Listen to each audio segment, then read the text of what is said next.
네, 우리는 지난 5주간에 걸쳐서 부활에 대해서 함께 살펴보았습니다. 부활의 뜻이 뭐냐고 또 우리 친구들에게 방금 물어봤었는데요. 부활은 우리가 죽었다가, 즉 성경대로 말하면 잠들었다가 주님이 이 땅에 다시 오시는 재림의 때에 잠들었던 자들이 살아나 영원히 죽지 않는 것, 이것을 부활이라고 했습니다. 또한 우리의 몸이 부활하여 영생, 즉 영원한 생명으로 영화롭게 되는 것이 구원의 최종 목적이기 때문에 부활은 우리의 구원과 매우 밀접한 관계가 있다고 했습니다. 부활은 세 가지 시점, 아까 우리 함께 나눴는데 세 가지 시점이 있다고 그랬죠. 첫 번째는 뭐라 그랬습니까? 과거 시점에 부활이 있고, 둘째는 미래 시점에 부활이 있다고 했습니다. 그리고 세 번째는 현재 시점에 부활이 있다고 했습니다. 여러분 다 기억하시죠? 그래서 과거 시점의 부활은 예수님이 부활하셨다는 거예요. 성경에 예표한 대로 구약 성경에 수없이 많은 예표들 가운데 예수님이 부활하실 것을 예표했는데 그 예표대로, 성경대로 예수님이 뭐 하셨다는 거죠? 부활하셨다는 것입니다. 그리고 부활이 없다고 주장하는 사람들을 위해서 수많은 부활의 증인들을 통해서 예수님이 부활하셨다라고 그렇게 증거하였죠. 이것이 과거 시점의 부활에 대한 부분이었습니다. 여러분 기억하시죠? 부활 첫 번째 설교였습니다. 그렇죠? 네, 두 번째는 미래 시점의 부활이었죠. 미래 시점의 부활은 모든 사람의 부활로 예수님이 재림하시는 날 우리도 부활할 것을 뭐 하는 것입니까? 믿는 것이죠. 그래서 4주간에 걸쳐서 미래 시점의 부활에 대해 아주 자세하게 함께 살펴보았습니다. 그래서 첫 번째는 뭘 살펴봤냐면 잠자는 자들의 첫 열매라는 제목으로 예수님의 부활이 곧 나의 부활이라는 것을 우리가 함께 살펴봤어요. 그래서 우리는 언제 부활할 것인가 라는 것에 대한 부분을 살펴봤는데 언제 부활해요? 하나님의 뜻에 따라 부활한다라는 것을 우리가 함께 살펴봤죠. 그리고 우리는 어떤 몸으로 부활하는가 했을 때 예수님과 같은 신령한 몸으로 부활할 것을 우리가 함께 살펴봤습니다. 그리고 우리는 왜 부활해야 하는가라고 했을 때 부활한 몸만이 새하늘과 새 땅에 거할 수 있기 때문이라는 것에 대한 부분을 우리가 함께 살펴보았죠.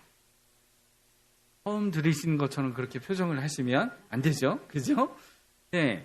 두 번째 또 미래 시점에 대해서 부활에 대해서 우리가 함께 살펴보면서 새하늘과 새 땅에 대해서 우리가 함께 살펴봤습니다. 새하늘과 새 땅, 이걸 줄임말을 뭐라 그랬어요? 신천, 신지라고 이야기했습니다. 우리가 부활한 몸으로 영원히 살아야 할 곳이 어디라고 했어요? 새하늘과 새 땅이기 때문에 그 새하늘과 새 땅에 대해서 자세히 우리가 함께 살펴봤어요. 그래서 이 새하늘과 새 땅은 어떤 땅입니까? 피조물에 대한 새하늘과 새 땅에 대해서, 그러니까 이 땅이 다시 재창조할 것에 대한 부분을 우리가 함께 살펴봤죠. 그리고 거룩한 성 새 예루살렘이 있다라고 했는데 그 거룩한 성 새 예루살렘은 완전히 변화된 성도들의 무리, 모임이라고 했습니다. 그래서 의롭다 칭함을 받은 자들이 이제 죄에 대한 모든 것이 없는 의롭다 칭함을 받은 의인들이 함께 모이는 곳이 어디라고 그랬어요? 새하늘과 새 땅의 거룩한 성 새 예루살렘이다 라고 말씀을 드렸습니다. 그리고 세 번째, 언약의 성취가 이루어지는 곳이 새하늘과 새 땅이라고 했습니다. 그래서 하나님께서 구약 성경과 신약 성경을 통해서 예수님을 통해서 끊임없이 언약을 하셨는데 그 언약의 내용이 무엇이었어요? 내 백성이 될 것이다 라고 하는 부분에 대해서 계속해서 말씀하셨죠. 그런데 그 언약의 성취가 새하늘과 새 땅이 거하게 되면 완전하게 이루어지는 부분이라고 말씀을 드렸습니다. 그렇죠? 세 번째는 미래 시점 부활 중에 거룩한 성 새 예루살렘에 대해서 우리가 함께 구체적으로 함께 살펴봤어요. 그래서 거룩한 성은 그 성에 대한 형태에 대한 모습을 우리가 함께 살펴봤죠. 그래서 그 성은 정사각형으로 되어 있어서 그 정사각형의 측량일 때 노마식대로 계산법대로 했는데 12,000 스타디온이라고 했는데 이것은 12 곱하기 10 곱하기 10 곱하기 10은 12,000이로서 이거는 무엇을 얘기한다 그랬어요? 완전하신 구원에 대한 부분을 이야기한다고 했습니다. 10이라는 숫자가 완전수인데 그것에 더해서 완전한 구원에 대한 부분, 누구도 실수하지 아니하시고 누구도 빠뜨리지 아니하고 하나님이 구원하시고자 하는 자들을 구원하시겠다라고 완전한 구원에 대해서 하나님이 상징적으로 예표하신 부분이라고 우리가 함께 살펴보았죠. 그리고 또한 거룩한 성 새 예루살렘에는 12문과 또 성곽에 12기초석이 있는데 이것은 구약과 신약의 구원받은 백성들의 총합계라고 했습니다. 그래서 이 새하늘과 새 땅 거룩한 성 예루살렘에는 능히 셀 수 없는 수많은 무리들이 있다라는 것을 우리가 살펴왔어요.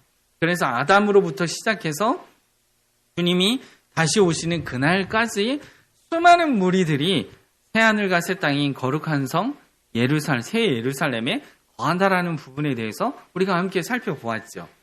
그렇죠? 그리고 새 예루살렘의 모양은 어떻다고 그러겠습니까? 보석으로 되어 있는데 왜 보석으로 특별히 그렇게 해놨는가? 이것은 하나님과 성도들에 대한 표현을 보석으로 표현할 수밖에 없는 표현의 제한에 대한 부분으로서 보석으로만 표현할 수밖에 없는 그런 제한적인 모습으로서 아주 귀한 부분에 대한 부분을 우리가 함께 살펴보았습니다. 기억나시죠, 여러분? 네. 그리고 마지막으로 미래 시점의 마지막은 세세토록 왕노릇하리라. 우리가 지난주 말씀이었죠.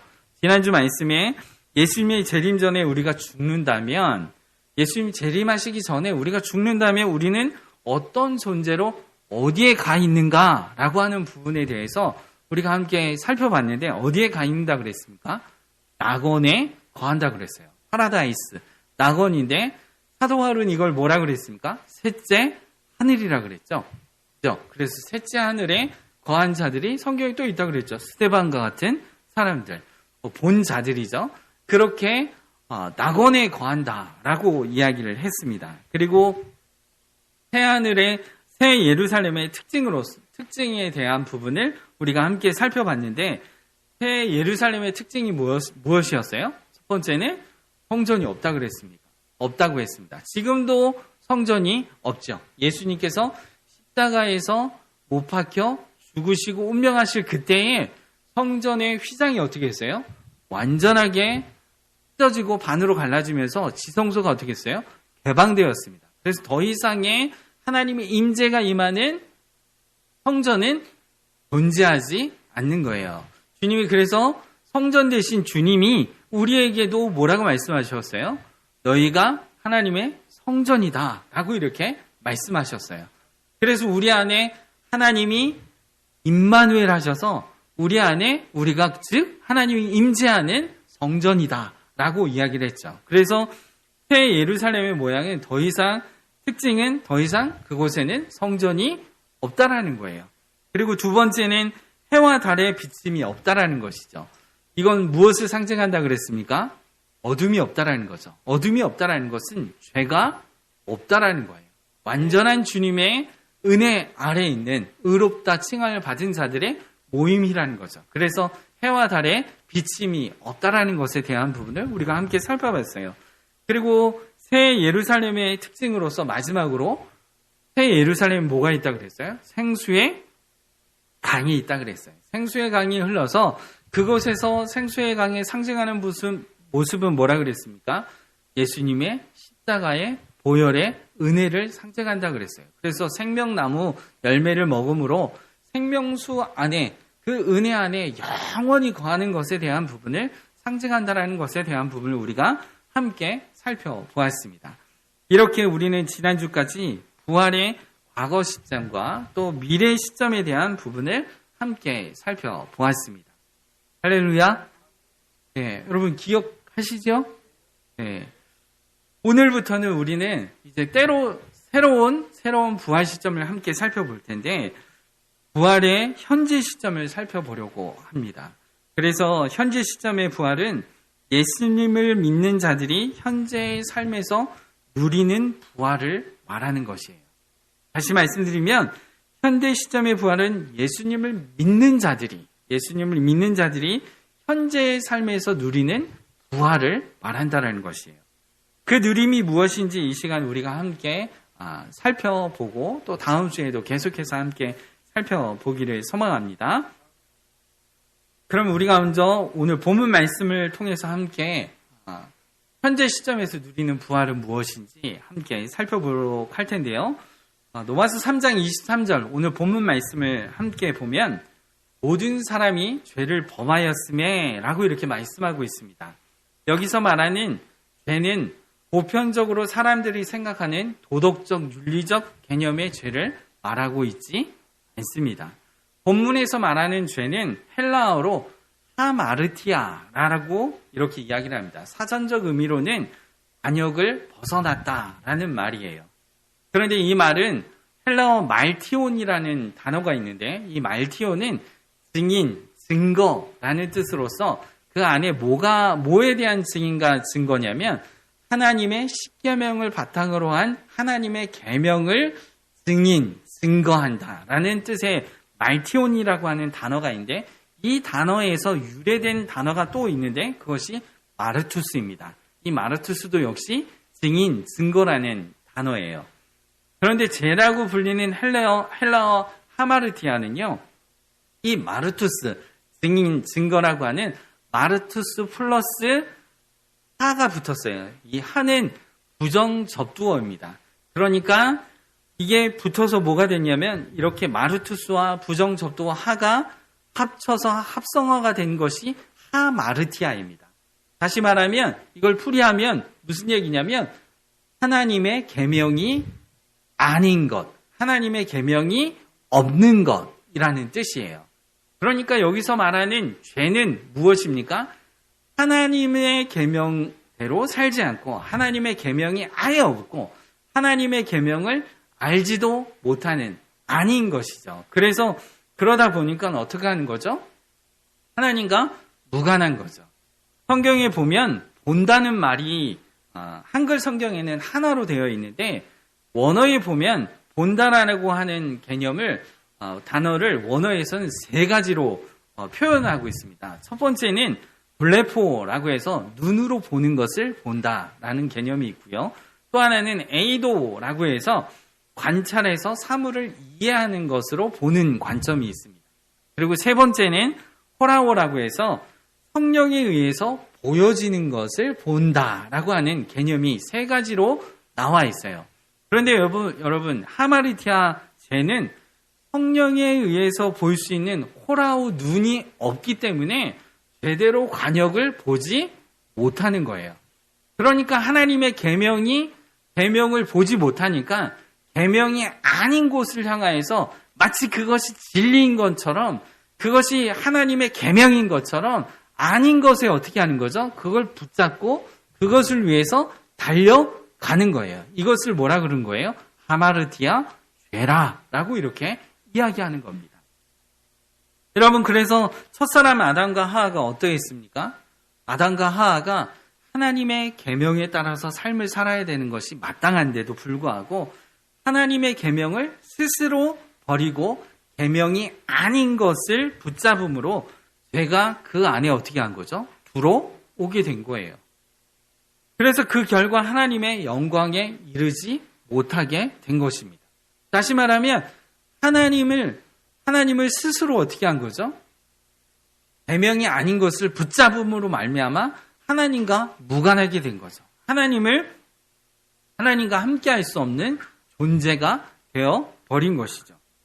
그래서 하나님의 영광에 이르지 못한 죄인들은 죄 가운데 살면서 하나님의 영광을 알 수가 없는 존재가 되었으며 오로지 죄 짓는 일을 통해서 하나님을 반역하는 일들만 일삼는 행동을 하게 됩니다. 그런 행동에 대해서 성경이 뭐라고 말하고 있는가? 로마서 1장 28절과 32절 말씀에 말씀하고 있는데요. 한번 우리가 함께 보겠습니다. 28절부터 보겠습니다. 또한 그들이 마음에 누구를 두기 싫어한다 그래요? 하나님을 두기 싫어하며 하나님께서 그들을 그 상실한 마음대로 내버려 두사 합당하지 못한 일을 하게 하셨으니 곧 모든 불의, 추악, 탐욕, 악의가 가득한 자요, 시기, 살인, 분쟁, 악독이 가득한 자요, 수근수근하는 자요, 비방하는 자요, 하나님께서 미워하시는 자요, 능욕하는 자요, 교만한 자요, 자랑하는 자요, 악을 도모하는 자요, 부모를 거역하는 자요, 우매한 자요, 배악하는 자요, 무정한 자요, 무자비한 자라. 그들이 이 같은 일을 행하는 자는 사형에 해당한다고 하나님께서 정하심을 알고도 자기들만 행할 뿐 아니라 또한 그 일을 행하는 자들을 옳다 하느니라 라고 이렇게 말씀하고 있어요. 여러분, 요즘에 대가족이라는 말이 사라진 지 오래예요. 그런데 핵가족이라는 말도 이제는 사라졌습니다. 사라지고 있어요. 핵가족이라는 말도. 오히려 요즘에는 아예 가족이라는 개념 자체가 사라지고 있는 것 같아요. 제가 어디에서 이제 제가 아는 분한테 들었는데 그 가정은 이렇대요. 가정에서 무엇을 먹을 것인지 결정을 할 때 가족이 모여서 결정하는 게 아니라 카톡을 보낸대요. 오늘 뭐 먹을래? 이렇게 얘기를 한대요. 그럼 각자의 방에 있다가 오늘 뭐 먹고 싶어? 이렇게 한대요. 아이들한테도요. 그러면은 그래 뭐 먹자 하고 딱 하고 배달이 오잖아요. 그러면은 밥 먹어라 카톡으로 또 보낸대요. 그러면 우르르 나와가지고 먹는데요. 조용히 아무 말 없이. 그거 먹고 각자의 방으로 또 들어간대요. 여러분, 소통이 없는 개념이죠. 이게 이런 가정에 대한 개념이 완전히 사라지고 있어요. 바뀌고 있어요. 뭐든지 다 스마트폰으로 다 소통하는 거죠. 그것뿐만 아니죠. 부부의 개념도 이제는 달라졌어요. 들은 얘기인데요.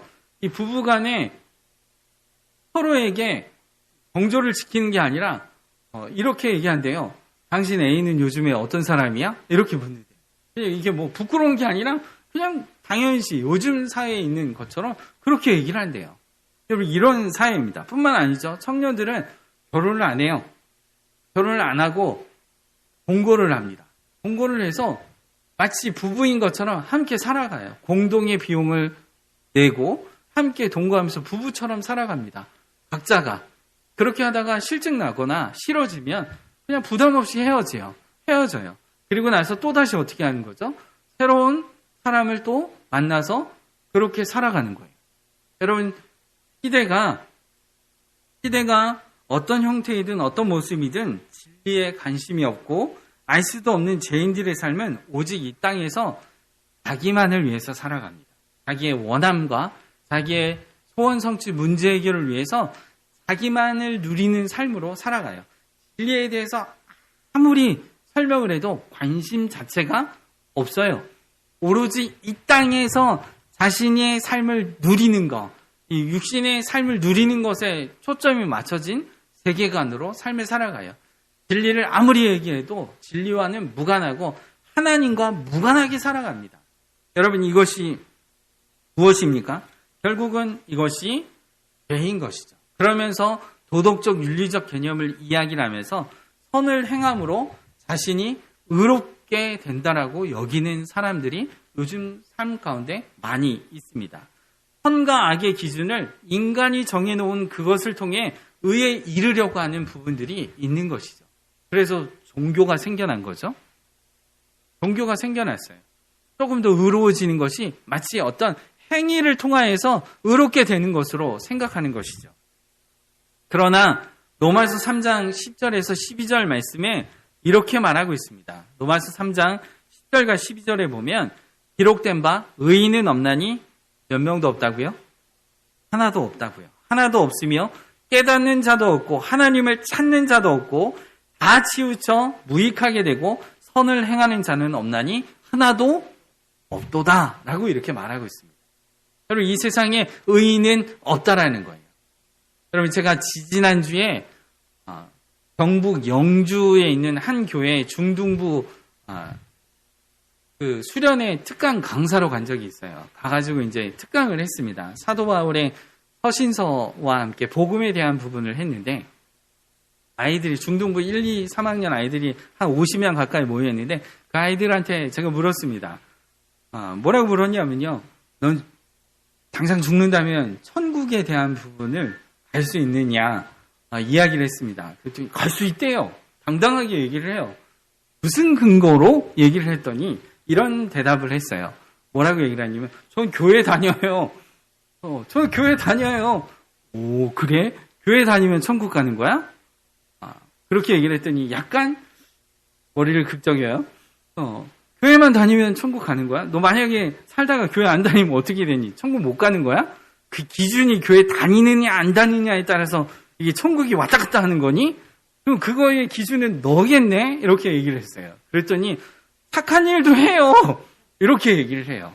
여러분, 그러니까 이 아이들한테 제가 몇 명 아이들한테 물어봤더니 동일한 것은 이거였어요. 저는 교회를 다니고 교회 다니면서 착한 일을 합니다. 나쁜 짓을 안 해요. 그래서 저는 천국에 갈 수 있어요. 라고 이렇게 이야기를 합니다. 여러분 절대 그렇지 않죠. 그리고 교회에 다니고 교회에 소속됐다고 하나님 나라에 새하늘과 새 땅에 거한다. 여러분 그렇지 않습니다. 성경이 절대 그렇게 말하고 있지 않아요. 사람들은 자신의 의, 자신의 선, 도덕적, 윤리적 개념으로 착하고 선하게 살면 의로워진다라고 착각하면서 삶을 살아가고 있습니다. 절대로 그렇지 않죠. 여러분, 이러한 죄, 하마르티아, 완전히 하나님과 상관없는 그런 삶 속에서 살아가는 자들 가운데 그 죄인들을 하나님이 어떻게 하실까요? 성경은 어떻게 하는지 분명히 말씀하고 있어요. 하나님께서 죄인들을 향한 대처, 하나님이 죄인들을 어떻게 하실까요? 하나님은 공의의 하나님이십니다. 그래서 하나님은 결코 죄와 조금도 함께할 수 없는 분이세요. 하나님은 죄와 조금만 더 가까이 이렇게 조금 더 가까이 할 수 있는 가까이 할 수 없는 공의의 하나님이세요. 이걸 다시 말하면 이런 거죠. 아이고야 너 보니까 교회 10년 다녔니? 내가 너 보니까 죄 없는 걸로 해줄게. 이러면 공의의 하나님이 아니신 거예요. 공의의 하나님이 아니십니다. 공의의 하나님은 공의대로 심판하세요. 죄를 보시면 공의대로 죄를 보고 반드시 심판하시는 것이 공의의 하나님이십니다. 여러분 공의대로 한다면 이 세상의 모든 사람은 심판을 받아 지옥불에 던져서 영원한 사망에 이르게 하는 것이 마땅한 것이에요. 삑소리도 못합니다. 나 왜 지옥에 보냈어요? 저 착한 일 많이 했는데요. 저 구제도 좀 했어요. 나쁜 짓 안 했어요. 이걸로 대체할 수 있는 것이 아니라는 거예요. 아니라는 겁니다. 왜 그렇습니까? 내가 존재적 죄인이 되었기 때문입니다. 죄와 내가 하나로 딱 달라붙어서 나는 죄의 모습이 내 스스로 이 죄에서 벗어날 수가 없는 존재적 죄인이라는 사실이에요. 여러분 이 존재적 죄인을 하나님이 보시고 그 하나님께서 존재적 죄인을 어떻게 대처하시는가? 공의대로 하세요. 심판하십니다. 반드시. 죄를 용납하실 수 없는 공의의 하나님이시기 때문에 그렇습니다. 여러분 그런데 하나님께서 은혜와 자비의 하나님께서 인간을 죄에서 구원하시기로 작정하셨어요. 뭐 하셨다고요? 작정하셨다고요. 이건 인간으로부터 나온 게 아니라 누구로부터 시작된 거죠? 하나님으로부터 시작된 겁니다. 자비와 은혜의 하나님이 죄인된 우리를 구원하시기로 하나님이 작정하신 것입니다. 그래서 먼저는 죄인인 우리를 구원하시겠다고 선언을 하시는 거예요. 선언을 하시고 하나님 편에서 스스로 언약을 맺으시는 겁니다. 그래서 성경에 보면 수많은 언약들이 나와요. 그 수많은 언약들이 나오는데 그 언약의 모든 관점은 뭡니까? 나는 너희의 하나님이 되고 너희는 내 백성이 되리라. 이런 명제가 언약에 반드시 붙습니다. 무슨 얘기예요? 너희 스스로는 구원받을 수 없어. 근데 나는 너희를 구원하기 위해서 너희의 하나님이 되겠다. 그리고 너희는 나의 백성이 되겠다. 하나님께서 선언하시고 언약하시고 스스로 그 언약을 실행하시고 지키시는 거예요. 우리 편에서 어떠함에 근거를 두고 노력하고 뭐 이렇게 해서 너 좀 하는 거 보니까 내가 널 구원해 주겠다. 이런 개념이 아니라는 거예요. 여러분 우리의 의롭다라고 했을 때 그 의는 도덕적 윤리적 개념의 의가 아닌 겁니다. 하나님께서 인간을 죄에서 구원하시겠다고 선언하시며 언약을 했는데 여기서 하나님의 딜레마가 있습니다. 그것이 뭐냐면 죄에 대한 처리 문제예요. 그냥 죄 없는 것으로 치자니 이렇게 할 수 없는 거예요. 왜냐하면 하나님 공의의 하나님이시기 때문에. 그래서 하나님께서 제가 인간의 어느 한 부분에, 만약에 인간의 어느 부분에, 이쪽 부분에 제 오른팔에만 죄가 이렇게 붙어 있다 그러면 이거 그냥 여기만 도려내면 돼요. 그러면 내 존재 자체는 의롭게 되는 거잖아요. 그런데 우리의 죄는 어떻게 했습니까? 그냥 육신의 어떤 한 부분에 붙어 있는 게 아니라 우리 존재 안에 들어왔어요, 죄가. 그래서 죄와 나는 딱 달라붙어서 뗄래야 뗄 수 없는 대곤나 나고죄가 되어버린 거죠. 그래서 나는 내 스스로 이 죄에서 벗어날 수 없는 그런 존재가 되었다라는 거예요. 그런데 하나님께서, 하나님의 딜레마는 죄를 심판하자니 나라는 존재가 어떻게 되는 거죠? 같이 죽는 거예요. 그러면 구원이 아닌 거잖아요. 그렇죠? 그러면 나의 존재를 그냥 두자니 죄가 어떻게 하는 거죠? 그대로 있는 겁니다. 그러면 공의의 하나님은 이걸 그냥 두실 수 없는 거예요. 그러면 하나님의 딜레마는 뭡니까? 죄는 없애고 내 존재는 구원하는, 의롭게 만드는 이 부분이 딜레마인 거예요. 그래서 하나님께서 어떻게 하시는 거죠? 인간을 의롭게 하시려고 계획을 세우신 거예요. 여러분, 어떤 의사가 너무나 사랑하는 아내가 있었는데 그 사랑하는 아내가 암에 걸렸습니다. 이 의사가 의사인데 이 사랑하는 아내를 살리기 위해서 어떻게 하면 이 암을 박멸시킬 수 있을까? 밤새 막 연구를 한 거예요. 그러다가 발견했습니다. 암을 없앨 수 있는, 박멸할 수 있는 기가 막힌 방법을 찾아냈어요. 여러분, 그게 그렇게 해가지고 그걸 실행하려고 그러는데 그게 뭐냐면 암이 있는 그 부분에 청산가리를 넣는 거예요. 그러면 암이 어떻게 될까요? 죽겠죠. 더불어서 누가 죽겠죠? 아내도 죽겠죠. 네. 여러분, 이런 딜레마에 있는 겁니다. 암적인 존재의 죄적인 부분을 심판해서 죽이면 그 안에 있는 딱 달라붙어 있는 존재도 어떻게 하는 거죠? 죽는 거예요. 같이 죽는 겁니다. 이 딜레마 가운데 하나님이 행하신 계획은 무엇입니까? 그것은 죄가 없으신 하나님께서 죄 없으신 그 아들 예수 그리스도, 독생자이신 예수 그리스도를 인간의 몸을 똑같이 입어서 이 땅에 오게 하셔서 죄 없으신, 흠 없으신 그 아들 예수 그리스도를 십자가에 비참하게, 처참하게 심판하여서 처형해서 죽이게끔 하는 것, 이것이 하나님의 방법이었어요. 여러분, 이 부분을 하나님께서 선언하세요. 그것이 창세기 3장 15절 말씀이에요. 창세기 3장 15절 말씀을 볼까요? 내가 너로 여자와 원수가 되게 하고 내 후손도 여자의 후손과 원수가 되게 하리니 여자의 후손은 내 머리를 상하게 할 것이요 너는 그 발꿈치를 상하게 할 것이니라 라고 이렇게 말씀하고 있어요. 하나님의 인간 구원의 프로젝트로 여자의 후손이라고 하는 키워드를 준비하셨는데, 여자의 후손이란 죄가 없으신 하나님의 독생자 아들 예수님이 죄인의 인간의 모습과 똑같이 여자의 후손으로 이 땅에 오셔서 인간의 죄를 속량하시기 위해 십자가에서 죽으시고 부활하사 죄와 사망을 멸하실 것에 대한 기쁜 소식의 키워드가 여자의 후손이에요. 그래서 이 기쁜 소식이 무엇입니까? 복음이에요. 그래서 창세기 3장 15절 말씀을 뭐라고 얘기를 합니까? 원시 복음이다 라고 이렇게 말씀하고 있는 거예요. 하나님은 이 완전한 구원 계획인 예수님의 십자가 사건과 부활을 이루기 위해 오래도록 인간의 죄를 관가하시고, 즉 참으시고, 이러한 참으심으로 말미암아 인간을 구원하시고자 하시는 하나님의 계획이 있었던 것입니다. 오늘 본문 말씀 24절과 25절 말씀에 이렇게 말씀하고 있어요. 한번 보겠습니다. 그리스도 예수 안에 있는 속량으로 말미암아 하나님의 은혜로 값없이 의롭다 하심을 얻은 자 되었느니라.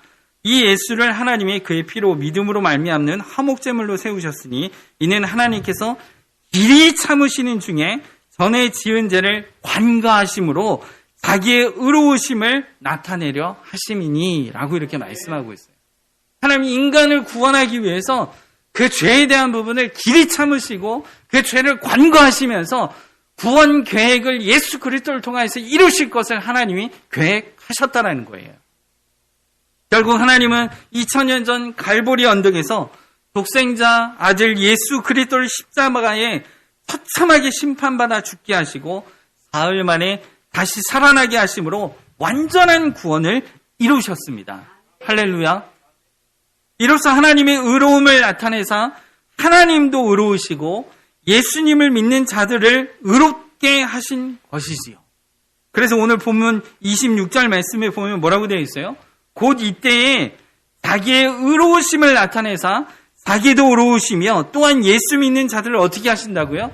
의롭다 하심이라 라고 이렇게 말씀하고 있어요. 할렐루야. 예수님은 십자가와 부활을 통해 죄와 사망을 모두 이기셨습니다. 십자가와 부활을 따로따로 나눌 수는 없지만 굳이 둘로 나눈다면 십자가는 죄를 해결하는 것이고 부활은 예수님의 부활은 죄의 결과인 사망을 해결하는 것입니다. 그래서 죄가 해결됐다면 죄의 결과물인 사망도 당연히 해결되는 것입니다. 여러분, 그래서 저와 여러분이 의인이라 칭함을 받을 수 있는 것은 다른 길이 없어요. 오직 예수 그리스도의 십자가의 죽으심과 부활하심을 통하여서입니다. 그래서 예수님은 부활로서 이것을 증명해 보이셨죠. 따라서 부활은 하나님의 신필 서명으로 예수님이 십자가에서 이루어 놓으신 대속의 효력이 진짜임을 인정하는 최종 사인과 같은 서명인 것이 부활입니다. 그래서 바울은 예수님의 십자가와 부활에 대해서 로마서 4장 25절 말씀에 이렇게 말씀하고 있습니다. 다 같이 한번 우리 함께 읽을까요? 시작. 예수는 우리가 범죄한 것 때문에 내줌이 되고 또한 우리를 의롭다 하시기 위하여 살아나셨느니라. 아멘. 여러분, 주님이 우리의 죄, 스스로 죄가 딱 달라붙어서 우리 스스로 해결할 수 없는 의인으로 될 수 없는 우리의 존재를 하나님께서 예수 그리스도의 십자가의 죽으심과 부활하심을 통하여서 하나님이 우리를 의롭다 하시기 위해서 주님이 살아나셨습니다. 아멘. 이것이 부활이 주는 우리의 유익이죠. 그래서 우리는 의로운 것입니다. 할렐루야. 결국 예수님이 십자가와 부활을 통해 하나님의 의를 나타내는 것이고요. 그렇다면 우리는 하나님의 의에 어떻게 참여할 수 있는가? 우리를 의롭게 하셨는데 그러면 그 의롭게 하신 것 속에 어떻게 참여할 수 있는가? 오늘 본문 27절 말씀에 이렇게 말하고 있어요. 3장 27절 말씀 함께 읽겠습니다. 시작. 그런즉 자랑할 데가 어디 있을 수가 없느니라. 무슨 법으로냐? 행위로냐? 아니라 오직 믿음의 법으로니라. 여러분, 믿음으로 말미암아 우리가 의롭다 칭함을 받을 수 있는 것입니다.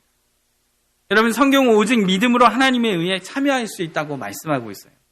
여러분, 구약시대 때는 하나님께서 예표하시는 십자가 사건을 예표하시는데 구약시대 때는 하나님께서 이 죄처리 문제를 어떻게 하셨느냐?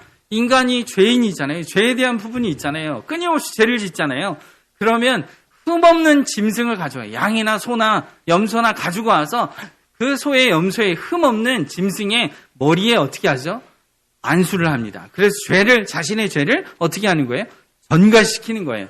그래서 짐승이 처참하게 죽을 때 피를 내고 번제단에 뿌리고 각을 떠서 부위별로 다 각을 떠서 그것을 불살라서 없앨 때 그 죽음은, 그 짐승의 죽음은 곧 나의 죽음인 거예요. 나의 죄에 대한 부분을 전가했기 때문에, 안수해서 전가했기 때문에 곧 그것은 나의 죄가 죽는 것이에요.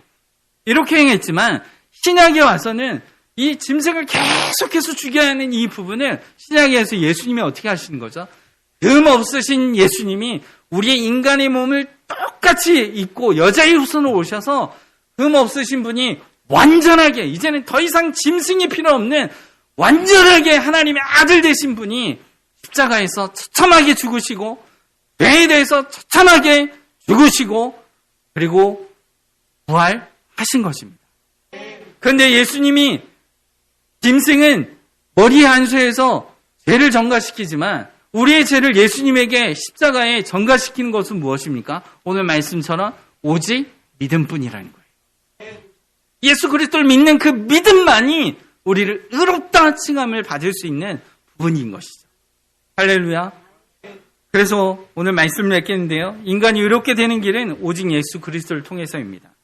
예수님이 십자가 사건은 죄를 심판하는 것이며 예수님의 부활은 죄를 심판한 결과로 사망을 해결함으로 의에 이르게 하신 것입니다. 그러므로 예수님의 부활이 주는 부활의 유익은 죄인인 우리를 위해 우리를 의에 이르게 함으로 죄인된 모든 것을 지나가게 하시고 이제는 새로운 피조물로 예수 생명으로 살아갈 수 있도록 우리에게 은혜를 베풀어 주신 거예요.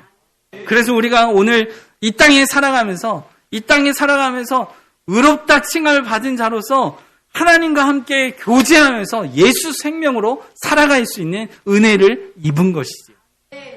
사랑하는 성도 여러분, 결론적으로 현재 시점의 부활은 예수님을 믿는 자들이 의롭다 칭함을 받아 현재의 삶에서 주님과 교제하며 주님을 더 알아가며 그분을 높이고 영화롭게 하는 그 기쁨을 누리는 것입니다.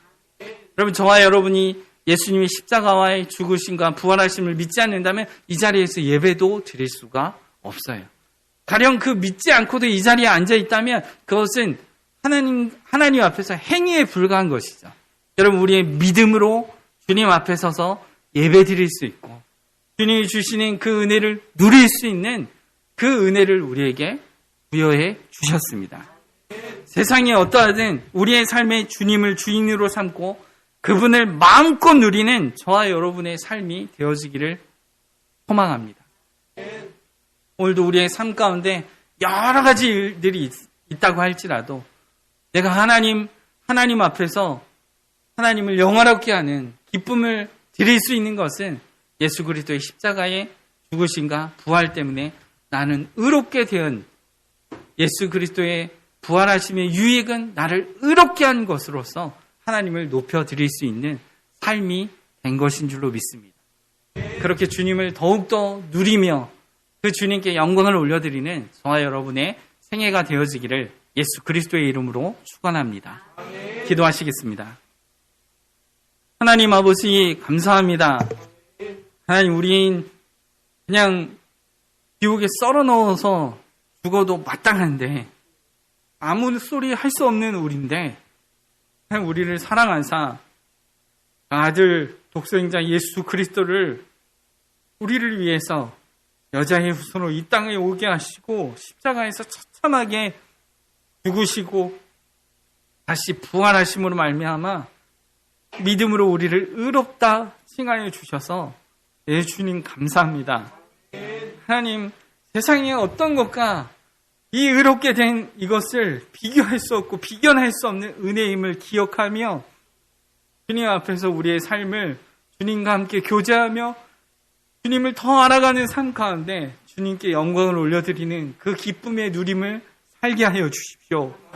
하나님, 이 부활에 대해서 계속해서 들을 때마다 그냥 아는 지식으로 끝나지 않게 하시고 이것이 나에게 얼마나 복된 것인지 이것이 나에게 얼마나 내 삶 가운데 누림이 되게 하는 것인지 하나님 더 알게 하여 주셔서 주님과 함께하는 이 삶이 너무 행복합니다. 주님으로 인하여서 주님밖에 없습니다라고 고백하며 주님께 영광을 올려드리는 우리의 생애가 되게 하여 주십시오. 그렇게 이끌어 주실 주님을 찬양하며 예수 그리스도의 이름으로 기도드리옵나이다.